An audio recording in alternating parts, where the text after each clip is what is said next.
Hello दोस्तों, अब हम आते हैं सारे स्टूडेंट्स को मैं ये बता दूं कि पेपर संबंधी हमारी बातें पिछले वीडियो में चली थी, कम्युनिकेशन में चला था। इस नए वीडियो में मैं आपके साथ हूँ। कम्युनिकेशन में जो भी चीज़ें मैंने आपको बताई वो पढ़ लीजिएगा। अब आते हैं आपको शॉर्ट में क्या पढ़ना है, आपके पास सीरीज है उस पर हम काम करते हैं। कम्युनिकेशन में बताया था आप फार्मिंग बेस्ड लाइवलीहुड सिस्टम में जब आप जाते हैं तो आपको पढ़ना होता है थोड़े से किसानों के बारे में, उनके जीवनचर्या के बारे में पढ़ना होता है, साथ ही एनिमल्स के बारे में पढ़ना होता है, जैसे कि डेयरी फार्मिंग कैसी होती है, फिश फार्मिंग कैसी है, पिगरी कैसे होती है, मतलब मछली पालन कैसे होगा, गाय पालन कैसे होगा, इन सारी चीज़ों के बारे में हमको पढ़ना होता है। मुर्गी कैसे पाला जाएगा, ट्रेडिशनल तरीके से, पारंपरिक तरीके से हम कैसे पालन करेंगे, और हम नए मॉडर्नाइजेशन के हिसाब से साइंटिफिक तरीके से या एक पंक्तिबद्ध क्रमबद्ध तरीके से कैसे पालन करेंगे, इसके बारे में हमको पढ़ना होता है। तो आप अपने सीरीज या बुक्स में देखेंगे तो ये आपको मिल जाएंगे। उसके बाद हम थोड़ा पढ़ते हैं कि जो हमारे हॉर्टिकल्चरल क्रॉप हैं, जैसे हॉर्टिकल्चरल क्रॉप और एग्रोनॉमिकल क्रॉप अलग अलग होते हैं, क्योंकि फल और सब्जियां हॉर्टिकल्चरल में आती हैं और खाद्यान्न खाने अन्न वाली फसलें जो होती है हमारे एग्रोनॉमिकल फसल होती हैं, एग्रोनॉमी में आते हैं। तो हमें थोड़ी सी एग्रोनॉमी की भी जानकारी जो है वो लेनी होती है। उसके बाद नाबार्ड क्या है? नाबार्ड एक संस्था है जिससे जो बैंकों में पैसा दे के रखता है और उससे ग्रामीणों को जो है सहायता प्रदान होती है। नाबार्ड के बारे में पढ़ना है। ICAR Indian council agriculture research जो है उसके बारे में पढ़ता है। ये ऑर्गेनाइजेशन ऑल ओवर इंडिया में, ऑल ओवर कंट्रीज में कैसे काम कर रही हैं, इनके बारे में आपको थोड़ा पढ़ना है। इंटरप्राइजेज जो हैं वो लाइवलीहुड के, उनके बारे में पढ़ना है। प्रोग्राम्स जो सेंट्रल गवर्नमेंट या स्टेट गवर्नमेंट जो हैं वो जो चलाती हैं, या प्राइवेट ऑर्गेनाइजेशंस जो हैं वो चलाते हैं, फार्मिंग बेस्ड लाइवलीहुड सिस्टम में अपॉर्चुनिटी देते हैं कि आप आइए, आप इन योजनाओं को चलाइए, बकरी पालन चलाइए, मधुमक्खी पालन चलाइए, समितियां बनाइए, समितियां द्वारा किसानों को रोजगार के लिए रोजगार प्रोवाइड कराइए, साथ ही उनके स्किल को डेवलप करिए। तो ये जो हमारे गवर्नमेंट, स्टेट गवर्नमेंट हो या सेंट्रल गवर्नमेंट हो, ये जो योजनाएं चलाती हैं, इन योजनाओं के बारे में हमको पढ़ना होता है। आपके पास सीरीज है तो इन्हीं टॉपिक्स को खाली टच करिएगा। जैसे आप यूनिट 2 टच करेंगे तो उसमें अगर आप जाएंगे तो एनिमल हस्बेंड्री की जो चीज़ें हैं, या क्रॉपिंग सिस्टम, एग्रोनॉमी आप आगे पढ़े होंगे तो एग्रोनॉमी में आपको क्रॉपिंग सिस्टम वगैरह मिल जाएगा। ये क्या है कि ओवरऑल जो फार्मिंग बेस्ड सिस्टम है ये 3-4 सब्जेक्टों का मिश्रण है। तो अगर कहीं पे आप एनिमल हस्बेंड्री, एग्रोनॉमी और हॉर्टिकल्चर पढ़े हैं तो आपको इसमें सारी चीजें, सारे कॉन्टेस्ट मिल जाएंगे, आप जिससे बढ़िया से इसको लिख सकते हैं। ठीक है। अब इकोनॉमिक्स भी इसमें थोड़ा आता है, क्लाइमेट चेंज आता है। तो क्लाइमेट चेंज एग्रोमेट्रोलॉजी में आता है, जो अभी नए सिलेबस के अकॉर्डिंग नहीं है। तो क्लाइमेट चेंज कैसे होता है, क्लाइमेट और वेदर में अंतर क्या होता है। सबसे पहला कि अगर हो सकता है कि आपको क्वेश्चन आ जाए कि क्लाइमेट और वेदर में अंतर क्या होता है, तो वेदर और क्लाइमेट देखना पड़ता है। एक चीजें धीरे धीरे बदलती हैं और एक चीज तुरंत बदलता है। तो आप क्लाइमेट और वेदर का अंतर पढ़ लीजिएगा।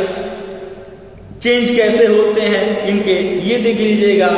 इकोनॉमिकल, ग्रीन इकोनॉमी क्या होती है, ग्रीन इकोनॉमी के बारे में पढ़िए। तो ये थोड़ी चीजों को अगर आप टच करते हैं तो आप ऑलमोस्ट चीजें पढ़ लेंगे। जहां तक मुझे लगता है आपकी एग्रोनॉमी आपके सिलेबस में है, आप एनिमल हस्बेंड्री, इकोनॉमिक्स और आप पढ़िए इसमें थोड़ा सा एग्रोमेट्रोलॉजी। अगर ये 3 चीज आप पढ़ते हैं एक्स्ट्रा से, ये 3 चीज एक्स्ट्रा से पढ़ते हैं तो बाकी आपकी एग्रोनॉमी और हॉर्टिकल्चर आपके सिलेबस में आपके पेपर है।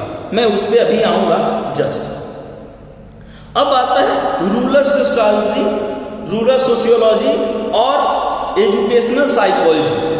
ये भी एक्सटेंशन का ही है, मैंने पहले बताया था कि कम्युनिकेशन एक्सटेंशन में आता है।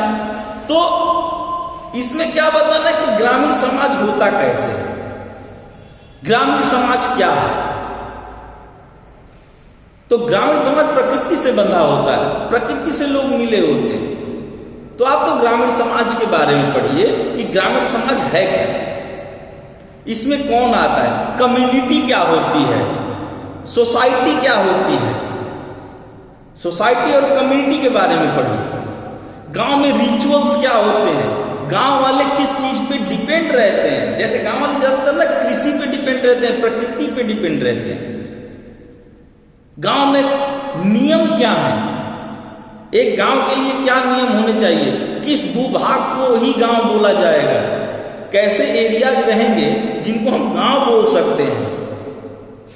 ठीक है, तो उसके हिसाब से सोशल वैल्यू क्या है गांव की, उनका एटीट्यूड कैसा है ग्रामीण वालों का, ग्रामीण क्षेत्र में लोग कैसे रहते हैं,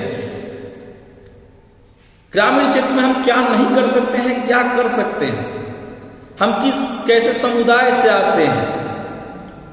हमको अगर उसमें शादियों का भी है कि अगर शादी करते तो हम किस मूल्य निर्धारण पे ही शादी करेंगे। ऐसा नहीं कि आप शहरी व्यवस्था में जाते हो तो शहरी व्यवस्था में कौन किससे शादी कर रहा है, कोई मतलब नहीं है। लेकिन ग्रामीण व्यवस्था में समूह होते हैं, कम्युनिटी होती है, कम्युनिटी के अकॉर्डिंग उनके रूल्स होते हैं, उस रूल्स के अकॉर्डिंग ही हम काम करेंगे, नहीं तो हमारा ग्रामीण समाज हमको बाहर कर देता है।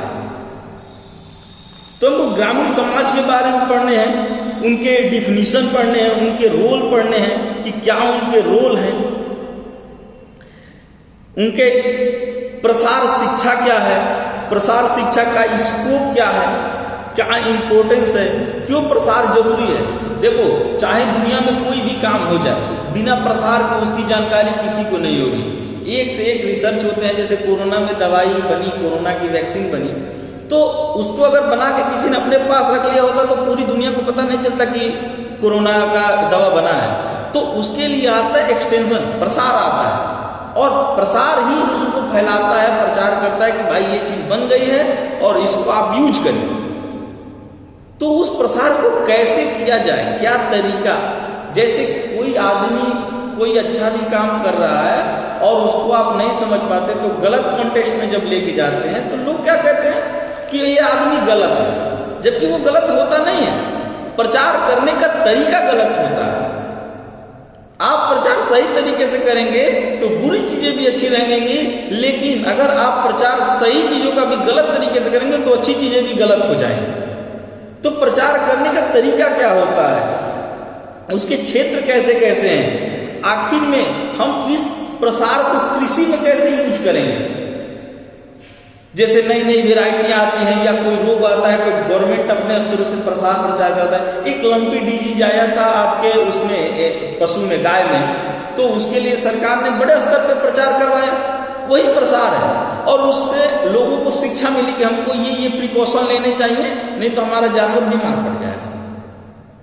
वही प्रसार शिक्षा है, मतलब प्रचार करके बता के लोगों को ज्ञान देना, वही प्रसार शिक्षा है। इसके अंदर ही हम पढ़ते हैं आपके सोशल सिचुएशंस क्या होती है, मीनिंग्स क्या होते हैं उसके, सोसाइटी कैसी होती है, कौन कौन से ऑर्गेनाइजेशन इसमें होते हैं, सोशल ऑर्गेनाइजेशन कौन कौन से होते हैं। इसमें आप थोड़ा ये पढ़िएगा कि सोशल ऑर्गेनाइजेशन क्या होते हैं, सोशल चेंजिंग कैसे होती है। एक सोशल चेंजिंग का मैं छोटा उदाहरण आपको दे रहा हूं कि जब आपके घर में कोई पढ़ा लिखा नहीं होता है, कोई पढ़ा लिखा नहीं होता है, सब बता रहे, तो आप एक अलग स्तर से समाज में जाने जाते हैं। समाज क्या है ना, हर लोगों को हर तरह पैमाने से चेक करता है, इसका कोई क्राइटेरिया नहीं है, बहुत बड़ा क्राइटेरिया है समाज का, जिसका आदि अंत नहीं है कि वो कहाँ से पैमाना शुरू करेगा, कहाँ से आपको इवेल्युएट करेगा। क्योंकि समाज हर दिन आपको नापते जोखते रहता है कि आपके क्या पैमाने हैं। तो तब तक आपकी सोशल स्टैंडिंग क्या होती है, जीरो रहती है। आपके घर में कोई पढ़ा लिखा नहीं है, कोई अधिकारी नहीं है, कोई मंत्री नहीं है, कोई नेता नहीं है, तो आप क्या सोशल स्टैंडिंग आपकी डाउन है। लेकिन जैसे आपके घर में कोई डीएम हो जाए तो जिस समाज के लोग आपको बुला नहीं रहे, उस समाज के लोग आपको कंधे पर उठा के लेके जाएंगे। तो सोशल चेंजिंग स्टैंडिंग चेंजिंग होती है कि वो कैसे होगी, आप जब अपने अंदर बदलाव करेंगे, समय के हिसाब से रहेंगे। अब इसी समाज में कुछ लीडर्स होते हैं।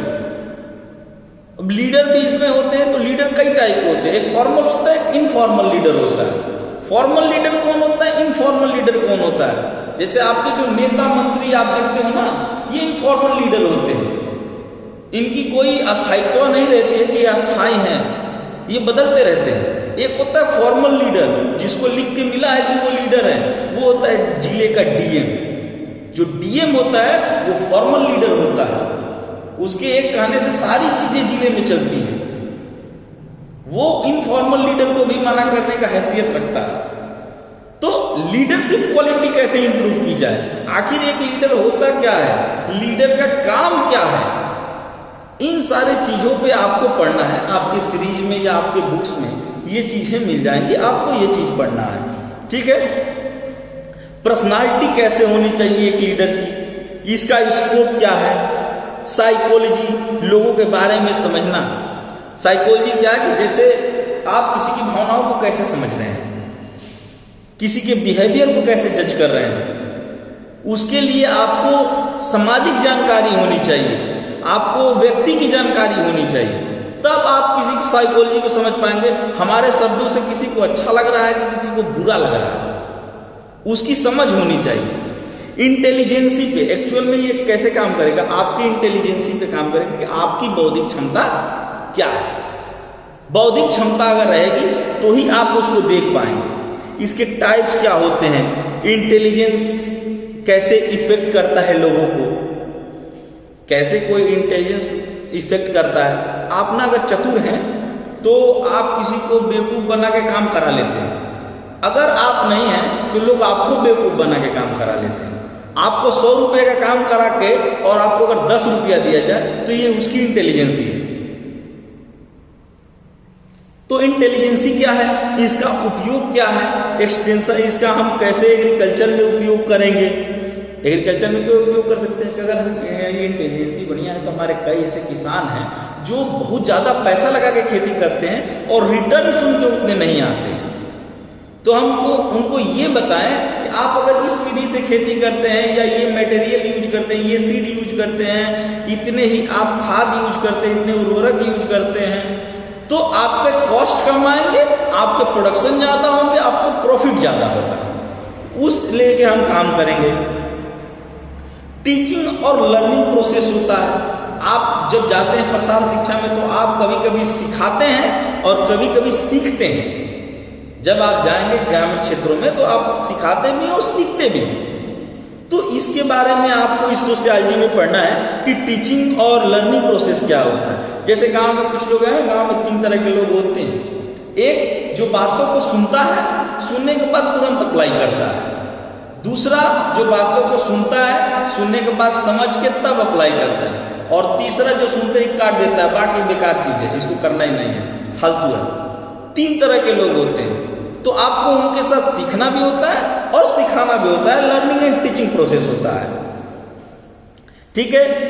आप अपने एक्सपीरियंस, ये सब चीजें करने में आपको एक्सपीरियंस भी होता है। इस एक्सपीरियंस को कैसे हम यूज करें, कैसे इंप्लीमेंट करें, ये जब इतना नॉलेज लेंगे तो आप कैसे, यही साइकोलॉजी है कि हम अपनी चीजों को कैसे इंप्लीमेंट करें। जैसे आप डॉक्टर के पास जाते हैं, आप पेट में दर्द कहते हैं डॉक्टर साहब पीड़ा आ रहा है, बत रहा है, उठ रहा है। डॉक्टर ये लैंग्वेज पढ़ के नहीं आया है, लेकिन आपके लिए वो दवा दे तो रहा है, आपके हिसाब से वो दवा दे रहा है। वही चीज है कि आप जब जाएंगे तो ग्रामीण उतने पढ़े लिखे नहीं है जितने आप हैं, तो उनकी साइकोलॉजी समझने के बाद ही आप उनको चीजें बता पाएंगे ग्रामीण क्षेत्रों में। अब हमारा आता है पेपर, 7वां नंबर जो पेपर है, जिसका पेपर होना है फंडामेंटल ऑफ एग्रोनॉमी। एग्रोनॉमी में हम आते हैं तो देखो, चाहे कोई भी पेपर रहा हो, अभी तक जो भी पेपर हो रहे हो, किसी भी पेपर को आपने दिया हो, सबसे पहले तो डिफिनीशन पूछता है। चाहे वो 1 नंबर में पूछे या 10 नंबर में पूछे, डिफिनीशन पूछेगा, स्कोप पूछेगा और इंपॉर्टेंस पूछेगा।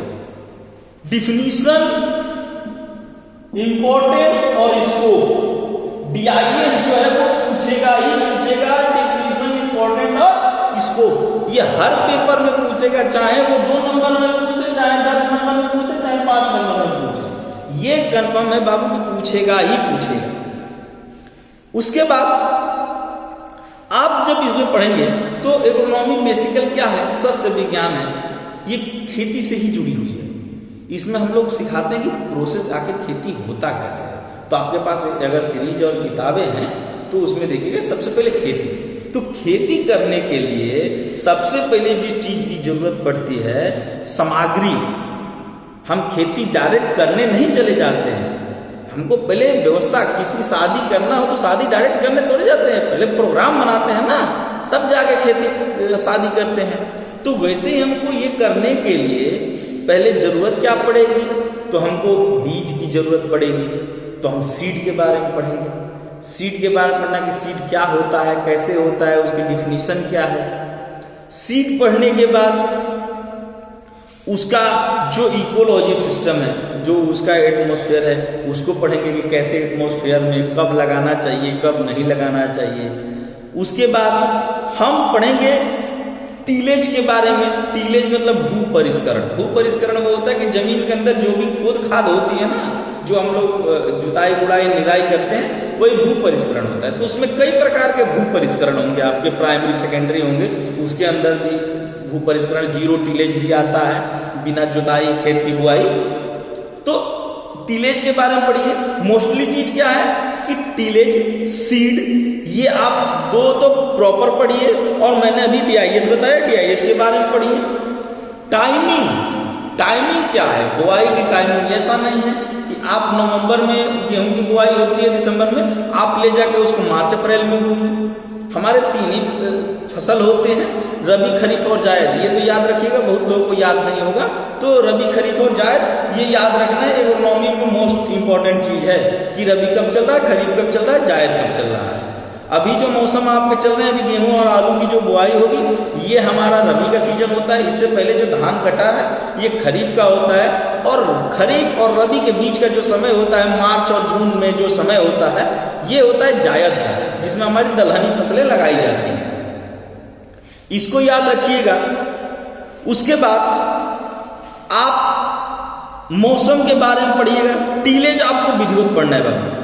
टीलेज विधिवत इसलिए पढ़ना है कि टीलेज बहुत बड़ा टॉपिक है, उसमें आएगा ही आएगा क्वेश्चन, चाहे आप कैसे भी जाइए उसमें से आएगा। सीड कंफर्म है आएगा कि सीड क्वालिटी कैसी होती है, सीड के कैसे, किस चीज को सीड कहा जाता है, उसका डिफिनीशन क्या है, उसका सोइंग टाइम क्या होता है। उसके बाद जब ये आप पढ़ लेंगे टीलेज और सीड, तो एक आपको चीज पढ़ना है न्यूट्रिएंट। खेती करने जाएंगे भाई, जुताई उताई कर देंगे, बीज लगा देंगे, आखिर में किसी को खाना भी तो चाहिए, तो हम पढ़ेंगे न्यूट्रिएंट। न्यूट्रिएंट में क्या आएगा, फर्टिलाइजर आएंगे। तो कुछ मेजर फर्टिलाइजर होते हैं, कुछ माइक्रो फर्टिलाइजर होते हैं। तो टोटल 17 अभी तक हो गए हैं एलिमेंट, 17 एलिमेंट हैं, पोषक तत्व तो चाहिए जो एक पौधे को चाहिए। पहले 16 थे, अब 17 हो गए, 17 एलिमेंट चाहिए। मेजर हमारे क्या है, NPK, नाइट्रोजन, फास्फोरस और पोटास, ये मोस्टली होते हैं। नाइट्रोजन की मात्रा कितनी होती है, यूरिया में यूरिया आता है, ये डाई आता है, ये पोटास आता है। तो उनमें कितनी कितनी मात्रा रहती है। नाइट्रोजन 46% आ रहा है, फास्फोरस 46% आ रहा है, पोटास 50% आ रहा है। पोटास को आप देख रहे हैं ना, पोटास के बोले पे MOP लिखा रहता है, इसका फुल फॉर्म होता है म्यूरेट ऑफ पोटास। उसके बाद एक आता है DAP, di ammonium phosphate, DAP, इसका फुल फॉर्म होता है जो डाई आप लेके आते हैं वो।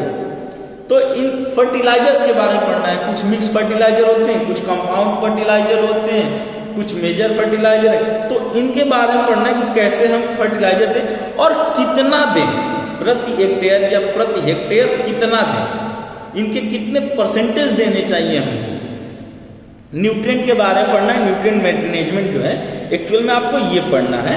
उसके बाद एक आता है कि ये तो जितने भी है ना ये फर्टिलाइजर्स है। एक आता है मैन्योर। मैन्योर्स जो होते हैं वो खाद होते हैं, जैसे गोबर की खाद हो गई, हरी खाद हो गई, ब्राउन खाद हो गई। तो गोबर की खाद आप देखें नॉर्मली कैसे होता है, हरे खाद में आप जाएंगे तो ढैंचा है जो आपका हरा खाद है, या आप ये उड़द और मूंग देखते हैं, इसको भी हम हरा खाद बना सकते हैं। तो खाद के बारे में पढ़ना है, हरे खाद क्या है ये उस पढ़ने के बाद आप जब आएंगे तो खाद भी हमने दे दिया। अब जब खाद देंगे तो किसी को खाना देते हैं तो हम पानी भी देते हैं, ऐसे नहीं कि वो बिना पानी के बढ़ जाएगा, तो पानी देते हैं। पानी देने के लिए क्या है, वाटर मैनेजमेंट पढ़ना होगा, वाटर मैनेजमेंट उनका पढ़ना होगा। हम क्या पढ़ेंगे, वाटर मैनेजमेंट। तो वाटर मैनेजमेंट में आता है सिंचाई। आप लोगों ने, गांव के सब बच्चे हैं तो आप लोगों ने सिंचाई देखा होगा, लेकिन सिंचाई के भी टाइप्स हैं। तो सिंचाई के टाइप्स पढ़ने हैं कि टपकदार सिंचाई क्या होती है, स्प्रिंकल सिंचाई क्या होती है, फ्लोट सिंचाई क्या होती है, मतलब बाढ़कृत सिंचाई, कितने कितने उसके तरीके होते हैं। तो इन सिंचाई के बारे में पढ़ना है। बेसिकली हमको क्या क्या चीज हमने क्लियर कर लिया अभी, एक तो DIS पढ़ लिया, डिफिनीशन, स्कोप और ये क्या है आपका इंपॉर्टेंस। उसके बाद हमने सीड पढ़ लिया, टीलेज पढ़ लिया, और न्यूट्रिएंट मतलब फर्टिलाइजर, और वाटर मैनेजमेंट मतलब सिंचाई कैसे करना है। खेती में यही करना होता है, आपने बेसिक गांव में देखा होगा, तो इसके बारे में पढ़ना है। अब जब ये हम सब चला देते हैं ना, पानी वानी सब करके रख देते हैं, तो पानी कभी ज्यादा हो जाता है तो उसको निकालने का भी प्रोसेस होता है, ड्रेनेज सिस्टम होता है, तो निकालना भी जाता है जब ज्यादा पानी होता है बरसातों में। तो इसके सब पढ़ने के बाद जैसे पनियां लगा देते हैं खेत में, आप देखेंगे जब पानी चल जाता है कई दिन पे, तो उसमें कुछ हमारे अच्छे अच्छे व्यक्ति उभर आते हैं जिन्हें हम कहते हैं खरपतवार, वीड। तो उनको कंट्रोल कैसे किया जाए, जो वीड्स हैं, तो किसको हम खरपतवार कहेंगे, किसको खरपतवार नहीं कहेंगे। अगर हमारे मुख्य फसल में मतलब गेहूं में अगर एक आध सरसों आ गया तो वो फसल ही क्यों ना हो, वो होता खरपतवार है। तो खरपतवार भी वो होता है कि जो मुख्य फसल के अलावा जो भी फसल होती है वो भी खरपतवार आती है। और बाकी खरपतवार तो आप जानते हैं, दूब है, मोता है, आपका डिस्को है, ये सब क्या है, खरपतवार है। तो इनको भाई कैसे निकाला जाए, इनको दवाओं से मारा जाए कि सुहाई और निराई गुड़ाई किया जाए, किसी हिसाब से इनको कंट्रोल तो करना है। तो वीड कौन कौन से होते हैं, 1 वर्षीय वीड है कि 2 वर्षीय वीड है कि बहुवर्षीय वीड है। वीड मतलब खरपतवार होता है, और इनके लिए कौन कौन सी दवाएं प्रयोग होगी, तो इसके बारे में पढ़ लीजिएगा। और मैंने बताया था कि आपको क्लाइमेट, इससे पहले क्या बताया था, क्लाइमेट। आप सब खेती करेंगे लेकिन मौसम बिगड़ गया तो सब का सब बर्बाद हो जाएगा। जैसे आप लोगों ने हाल फिलहाल में देखा होगा बरसात के मौसम में कि सारी खेतियां बर्बाद हुई। तो हम पढ़ेंगे मौसम के बारे में। तो हमारे कितने टॉपिक हो गए पढ़ने के लिए एग्रोनॉमी में। एग्रोनॉमी थोड़ा लंबा है तो आपको पढ़ने हैं, ठीक है। तो इसको तो आपको पढ़ना पड़ेगा, एग्रोनॉमी बहुत लंबा चैप्टर होता है। तो आप पहला हमारा पढ़ लेंगे इंपॉर्टेंस, डिफिनीशन वगैरह। दूसरा पढ़ेंगे हमारा सीड, तीसरा पढ़ेंगे हम टीलेज, चौथा पढ़ेंगे क्या, फर्टिलाइजर एंड मैन्यूअल्स, पांचवा पढ़ेंगे फर्टिलाइजर के बाद क्या पढ़ेंगे, वाटर मैनेजमेंट पढ़ेंगे। वाटर मैनेजमेंट पढ़ने के बाद छठा हम पढ़ेंगे वीड मतलब खरपतवार। खरपतवार पढ़ने के बाद हम आ जाएंगे क्लाइमेट पे।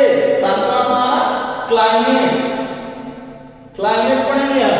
तो इधर 7 टॉपिक आप एग्रोनॉमी में टच कर लेते हैं। आप थोड़ा थोड़ा अगर टच करेंगे तो एग्जाम में तो आपके हेल्प बहुत हद तक हो जाएंगे। अब इतना टच करिए, इसमें पर्याप्त है आपको।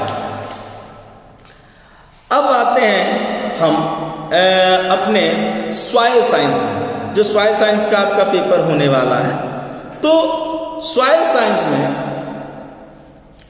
आप जब पढ़ने जाएंगे तो मिट्टी आप देखें, मिट्टी के प्रॉपर्टीज क्या क्या होती है।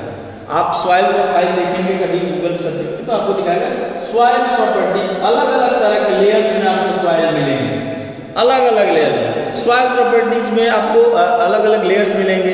उसमें क्या होता है, रॉक्स होते हैं, मिनरल्स होते हैं, सिलिकेट होता है, क्ले होता है, इन्हीं के बारे में पढ़ना है आपको। सॉइल में पेडोलॉजिकल पढ़ना है, इडेफोलॉजिकल पढ़ना है कॉन्सेप्ट, जिसमें रॉक है, मिनरल है, आपका सिलिकेट है, क्ले है, इनके बारे में आपको पढ़ना है कि ये कैसे हैं, इनके सोर्स और चार्ज क्या हैं, इनके बारे में आपको इसमें पढ़ना है। आयन एक्सचेंज कैसे होता है, आयन बदलते कैसे हैं, एक्सचेंज की कैपेसिटी कितनी होती है, आयन एक्सचेंज जब होता है तो कितनी कैपेसिटी तक हो सकता है, कितनी ज्यादा होगा, कितना कम होगा, बफरिंग क्या होता है, बफरिंग कैपेसिटी क्या होती है, सॉइल का फॉर्मेशन, सॉइल बदलता कैसे है, इसमें क्या क्या ऑर्गेनिक मैटर होते हैं। सॉइल में हर तरह के पोषक तत्व रहते हैं। एक तो ये जान लीजिए, सॉइल एक ऐसा चीज है कि जिसमें हर प्रकार के पोषक तत्व रहेंगे। अगर उसमें से जो मतलब हानिकारक चीजें होंगी उनको निकाल दी जाए तो सॉइल से बने न्यूट्रिएंट कुछ नहीं है। तो सॉइल का ऑर्गेनिक मैटर क्या है, इसके बारे में पढ़ेंगे। उसके कोलाइडल स्टेट के बारे में पढ़ लीजिएगा, कोलाइडल स्टेट उसका है, और सॉइल प्रोफाइल में होता है, ये सॉइल प्रोफाइल होता है, ऐसे सॉइल टेक्सचर होता है। इन 3-4 टॉपिक को आप टच करिएगा, जिसमें मैंने तो पहले आपको बताया था कि हर पेपर का DIS आपको क्लियर करना है, डिफिनीशन, इंपॉर्टेंस और स्कोप, इसमें से आपके क्वेश्चन बनेंगे। उसके बाद आपका रॉक, मिनरल और क्ले, इसमें से एक क्वेश्चन बनेगा। उसके बाद आयन एक्सचेंज से एक क्वेश्चन बनेगा आपका। उसके बाद आप सॉइल प्रोफाइल में जाइएगा। सॉइल प्रोफाइल जब आप पढ़ेंगे और सॉइल कोलाइडल्स पढ़ेंगे तो उसमें आपके 1-2 क्वेश्चन बनेंगे सॉइल प्रोफाइल से, सॉइल टेक्सचर और आपके आयन एक्सचेंज से। ये इसमें से क्वेश्चन आपके 100% बनेंगे।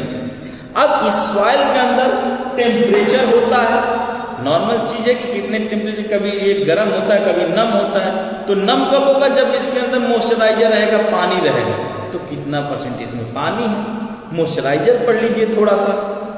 उसके अंदर एयर कितना है, क्योंकि ऑक्सीजन अगर सॉइल के अंदर नहीं जाता है तो पौधे मर जाते हैं। कोई भी जीव रहेगा ना तो मर जाएगा अगर नहीं जाएगा तो। इसीलिए हम लोग टीलेज करते हैं, निराई गुड़ाई खुदाई जुताई करते हैं, इसीलिए उसमें एयर और वाटर जो है वो जा सके और जो हमारी सॉइल का स्ट्रक्चर है वो ठीक रह सके और हमारा प्रोडक्शन बढ़िया। सॉइल का बहुत ही कम टॉपिक्स है, आप थोड़ा थोड़ा भी अगर टच करेंगे, 4-5 ही टॉपिक्स मेन हैं। आप सॉइल के कोलाइडल स्टेट पढ़िए, आयन एक्सचेंज पढ़िए, सॉइल प्रोफाइल पढ़िए, रॉक्स एंड मिनरल पढ़िए। अगर इसमें पढ़ते हैं ऑलमोस्ट आपके जितने भी मैं बताया हूँ उसमें मान के चलिए कि अगर 50 नंबर के पेपर हो रहे हैं तो आपके 30 नंबर 100% इसमें से आएंगे। 20 नंबर ऐसे होंगे कि जो कहीं बाहर से आ जाए, क्योंकि बहुत ही बड़ा टॉपिक है और आप 10 दिनों में या 5 दिनों में कवर नहीं कर सकते हैं। अब आता है हमारा हॉर्टिकल्चर। हॉर्टिकल्चर पे हम आते हैं तो इसके भी डिफरेंट ब्रांच हैं। तो अभी मैंने बताया कि इसके ब्रांचेस के बारे में पढ़ेंगे। DIS सेम चीज पढ़ना है बाबू कि DIS को पढ़ना है, डिफिनीशन, इसका इंपॉर्टेंस और स्कोप। इसमें भी एक क्वेश्चन आपका बनेगा जो आपको पढ़ने हैं। अब हम आते हैं आपके इसके अंदर कि इसका क्लासिफिकेशन, बॉटेनिकल क्लासिफिकेशन जो है वो कैसे है, इसके लिए भी कैसे एटमॉस्फेयर चाहिए, फल फ्रूट जो भी हम लगाते हैं तो कैसे एटमॉस्फेयर चाहिए, एटमॉस्फेयर के बिना तो होगा ही नहीं। इसके क्लाइमेट कैसे होने चाहिए। एक आता है प्रोपगेशन। प्रोपगेशन होता है काटना, काट के छोटे छोटे सूक्ष्म चीजों को काट के और फिर उनको लगाना। तो प्रोपगेशन एक टॉपिक पढ़िएगा, क्योंकि प्रोपगेशन से एक क्वेश्चन आएगा। मैंने आपको DIS वाला एक बता दिया, एक क्या बता रहा हूं, प्रोपगेशन पढ़िएगा। प्रोपगेशन एक पढ़िएगा क्योंकि प्रोपगेशन से एक क्वेश्चन ऑलमोस्ट बन जाता है। सीड, मैंने अभी आपको क्या बताया, सीड पढ़िएगा, क्योंकि सीड मैंने आपको एग्रोनॉमी में बताया था। तो सीड चाहे वो आपको हॉर्टिकल्चर की हो चाहे एग्रोनॉमी की हो, सीड की सेम कंडीशन रहती है। अगर सीड डोरमेंसी कंडीशन में चला गया, सुसुप्त अवस्था में चला गया, तो उसको कैसे वापस लेके आए सुसुप्त अवस्था से। तो सीड की डोरमेंसी पढ़ लेनी है। जब आप सीड पढ़ेंगे और जर्मिनेशन पढ़ लेंगे तो आपको पता चल जाएगा। उसके बाद sexual and asexual propagation. Sexual पौधे वो होते हैं जिसमें मेल और फीमेल दोनों होते हैं, जिसके मिलने से ही कोई पौधा या कोई जीव बन रहा है। लेकिन एसेक्सुअल वो होते हैं कि जिसमें ये फर्टिलाइजेशन होता ही नहीं। वो एसेक्सुअल, जैसे पुदीना को आप तोड़ के कहीं लगा दीजिए, वो एसेक्सुअल है। लेकिन आप कद्दू लगाइए, आम लगाइए, ये सेक्सुअल है। गेहूं लगाइए, धान लगाइए, ये सेक्सुअल है, क्योंकि इनमें मेल और फीमेल जब क्रॉस करते हैं तभी इनमें फल आते हैं, अदरवाइज आएंगे ही नहीं। तो इनके प्रोपगेशन मैंने बताया ना, एक प्रोपगेशन पढ़ लीजिए आप। और सीड मैंने आपको पहले में बताया था, सीड अगर उसमें इकोनॉमी पढ़े तो इसके सीड आपके हो जाएंगे। उसके बाद पौधों को ट्रेन कैसे किया जाए। आखिर में कोई पौधा एक ही दिशा में जा रहा है, ये एक पौधा हम लगाए तो ये एक ही दिशा में बढ़ता जाए, या हम जहां चाहते हैं वहां बढ़े, नहीं तो क्या होगा, ये 10 दिशाओं में बढ़ जाएगा। तो इनकी ट्रेनिंग कैसे करें कि हम जहां चाहते हैं वहां बढ़े। तो ट्रेनिंग के बारे में पढ़िए। ट्रेनिंग क्या होती है, प्रूनिंग क्या होती है, फ्लावरिंग क्या होती है, इनके बारे में पढ़ लीजिए। पॉलिनेशन क्या होता है। पॉलिनेशन ये है ना कि एक पौधे से, एक फूल से परागकण कोई ले जाके किसी दूसरे फूल के परागकोश में जब ये फूल परागकण देता है तो यहाँ फर्टिलाइजेशन होता है। इसी प्रोसेस को हम पॉलिनेशन कहते हैं। ये कीट के द्वारा भी होता है, हवाओं के द्वारा भी होता है और इंसान के द्वारा भी होता है पॉलिनेशन। तो पॉलिनेशन के बारे में पढ़िए। पॉलिनेशन क्या होता है, फर्टिलाइजेशन क्या होता है। जहां तक मुझे लगता है, अगर आपने हाई स्कूल और इंटर में बायो पढ़ा होगा थोड़ा भी, तो पॉलिनेशन और फर्टिलाइजेशन आपके 8 या 10 नंबर पेपर चैप्टर होते हैं, उसमें आता है। तो फर्टिलाइजेशन पढ़िएगा, रिप्रोडक्शन सिस्टम पढ़िएगा। आप एक चीज पढ़िए खाली, रिप्रोडक्शन सिस्टम। रिप्रोडक्शन सिस्टम जब पढ़ेंगे तो उसमें आपको ये फर्टिलाइजेशन, प्रोपगेशन, ये सारी आपको चीजें जो हैं वो मिल जाएंगी। अब इसमें 3 टॉपिक तो ये हो गया, 4 टॉपिक कि हमको क्या क्या पढ़ना है। प्रोपगेशन पढ़ लिया आपने। प्रोपगेशन के पढ़ने के बाद मैंने आपको बताया सीड वाला, सीड पढ़िए। सीड पढ़ने के बाद आप एक चीज और पढ़िए, वो क्या है आपका पॉलिनेशन। पॉलिनेशन आप पढ़िए। पॉलिनेशन पढ़ने के बाद आप जब पॉलिनेशन पढ़ जाते हैं तो आपको सेम चीज जो पहले आपने पढ़ा था ना, फर्टिलाइजर, जो मैंने फर्टिलाइजर बताया था, वो फर्टिलाइजर होगा तो पढ़िए कि कैसे अप्लाई किया जाता है। चाहे वो एग्रोनॉमी की फसल हो, चाहे वो हॉर्टिकल्चर की फसल हो, मतलब कोई भी फसल हो, अमरूद हो, लीची हो, बैगन हो, खीरा हो, गाजर हो, मूली हो, कोई भी चीज हो, उसमें कैसे हम अप्लाई करें फर्टिलाइजर को और कितना अप्लाई करें। जैसे आप घर में 10 लोग होंगे, बच्चा होगा, बूढ़ा होगा, जवान होगा, उसको खाना देना है तो कितना खाना देना है, कितना अप्लाई करना है, इस चीज की जानकारी होनी चाहिए। आप बिना दांत वाले बच्चे को अखरोट नहीं दे सकते हैं। उस तरह क्या खाना देना है, कौन सा पोषक तत्व तो किस व्यक्ति को कितना देना है, इसकी जानकारी रखनी पड़ती है। तो इसमें फर्टिलाइजेशन को कैसे, फर्टिलाइजर को अप्लाई करें।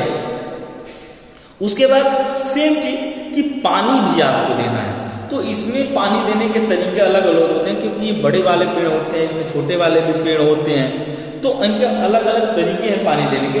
जैसे हम सब्जियों में पानी देते हैं, फसल में पानी देते हैं, गेहूं, धान, मक्का में, वैसे हम इनमें हॉर्टिकल्चरल क्रॉप्स में नहीं दे पाते हैं। वो थोड़े अलग तरीके से दिए जाते हैं, उनकी क्यारियां बनाई जाती हैं छोटी छोटी, कुछ की बड़ी क्यारियां होती हैं। तो ये आपके 5 टॉपिक इसमें पढ़ने हैं कि आपको डीआईएस पढ़ लेना है। डीआईएस आप जैसे पढ़ते हैं तो प्रोपगेशन पढ़ लेना है। सीड पहले मैंने बताया था, तो सीड पढ़ना है, पॉलिनेशन पढ़ना है, और लास्ट में क्या है, फर्टिलाइजेशन, फर्टिलाइजर और वाटर, ये 2 एक पढ़ना है। कैसे अप्लाई करना है, हाउ टू अप्लाई, ये आपको पढ़ना है। इतना आप पढ़ लेते हैं तो फंडामेंटल ऑफ हॉर्टिकल्चर भी आपका ऑलमोस्ट कंप्लीट हो जाएगा। कोई बड़ी चीज नहीं है, ये इजी है आपके लिए। मैथ के लिए मैं बता दूं, मैथ आपने जो हाई स्कूल इंटर में पढ़े हैं, डिटर्मिनेशन पढ़ा होगा, कोफिशिएंट पढ़ा होगा, या फिर आपने वो आव्यूह पढ़े होंगे, मैट्रिक्स जो होते हैं, फ्रीक्वेंसी पढ़ा होगा, ट्रिग्नोमेट्री पढ़ा होगा, उसके बेसिक्स आएंगे। बहुत बड़े बड़े क्वेश्चन नहीं आते हैं। माध्य, माध्यम, माध्यिका, बहुलक जो पढ़ा होगा आपने, मीन, मीडियम, मोड, वो आते हैं। ट्रिग्नोमेट्री के कुछ क्वेश्चंस आ जाएंगे, फ्रीक्वेंसी आ जाएंगी, लॉग आपने पढ़ा होगा, लॉग जो होता है, लॉगरिदम आपने पढ़ा होगा, तो लॉगरिदम आ जाएगा। और इनमें क्या होते हैं, बहुत ज्यादा डीपली क्वेश्चन नहीं आते हैं आपके, इसमें थियरी भी होते हैं मैथ में। और जैसे आपको डिफिनीशन पूछ देगा, माध्य, माध्यिका और बहुलक का डिफिनीशन बताएं, तो इसमें थियरी भी आता है। जैसे आपने अभी तक जो मैथ दिया होगा उसमें खाली आपने सॉल्व किए होंगे न्यूमेरिकल्स। इसमें क्या होता है कि इसमें आपको परिभाषाएं भी दे सकता है, तो परिभाषाओं के आधार पे भी ये है। Thank you. इतना ही आपके 7 पेपर हैं, 7 पेपर आपको पढ़ लेना है। Thank you. आप इस चैनल को देखते रहिए, सब्सक्राइब